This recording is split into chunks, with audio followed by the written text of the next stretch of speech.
Jessica's hands trembled as she pulled back the Superman comforter on her 8-year-old son's bed.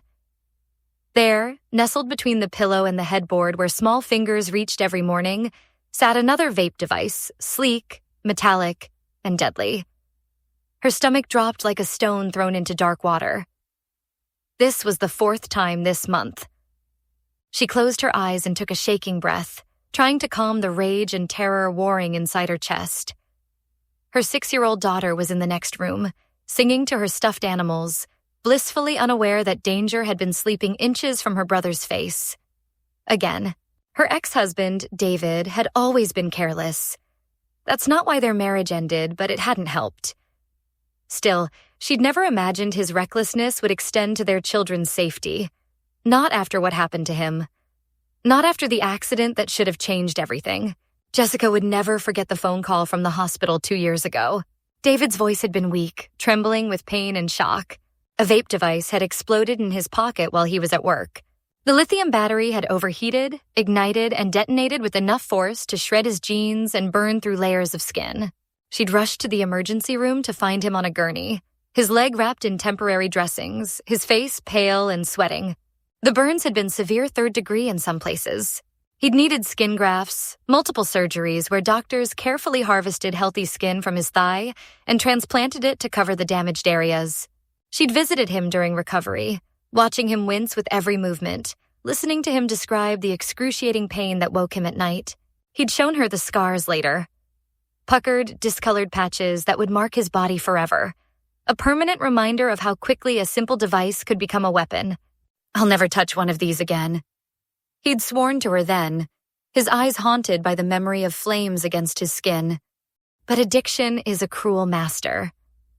Within months, David was vaping again. Jessica had been furious, but they were divorced by then, and his choices were his own, until those choices started endangering their children. The first time she'd found a vape in her son's bed, she'd convinced herself it was a mistake. David had been putting the kids to bed, probably had it in his pocket, and it fell out. She'd called him calmly, explained what happened, and asked him to be more careful. He'd apologized, said it wouldn't happen again. The second time, her voice had been sharper. "David, this is serious. These things can explode. You of all people should know that." He'd gotten defensive, told her she was overreacting, that it wasn't a big deal because nothing had happened. The third time, she'd been livid. "You needed skin grafts. You spent weeks in the hospital. How can you leave these things where our babies sleep?" He'd hung up on her. Now, holding the 4th device in her shaking hand, Jessica felt something break inside her. She imagined her son, sweet, curious, dinosaur-obsessed Tyler picking up the vape, playing with it, pressing buttons he didn't understand. She imagined the device overheating in the middle of the night, sparks igniting the cotton sheets, flames spreading while her children slept. She imagined the lithium battery exploding like a small bomb, shrapnel flying into tender young skin. The images made her physically ill. She ran to the bathroom and retched, her body rejecting the horror her mind couldn't escape. When she called David this time, she didn't yell.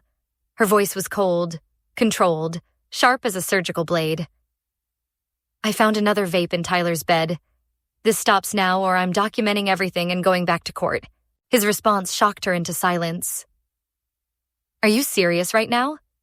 He'd snapped, his voice dripping with indignation. "You're really going to hold me accountable for this? It's not like I'm doing it on purpose." "You're being ridiculous, Jessica. You always do this, blow everything out of proportion, act like I'm some kind of monster.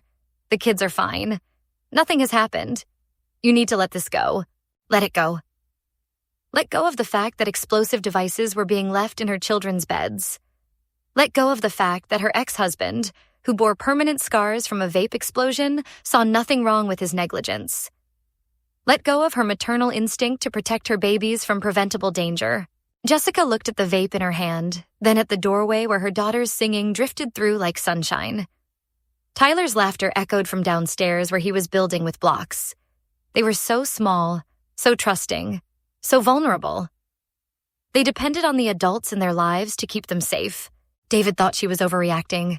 He thought holding him accountable made her the villain in this story. But all she could think about was the alternative: a phone call in the middle of the night. Sirens, smoke, burns on skin that had never known such pain. She thought about explaining to her children why their father's carelessness had hurt them. Or worse, explaining to their graves why she hadn't done enough to protect them. She wasn't the asshole for holding him accountable. She was their mother. And if being their protector meant being called unreasonable, controlling, or overdramatic, she'd wear those labels like armor. What would you do in her position? Is she overreacting, or is her ex-husband dangerously negligent? Share your thoughts in the comments below. Like, comment, share, and follow this page for more.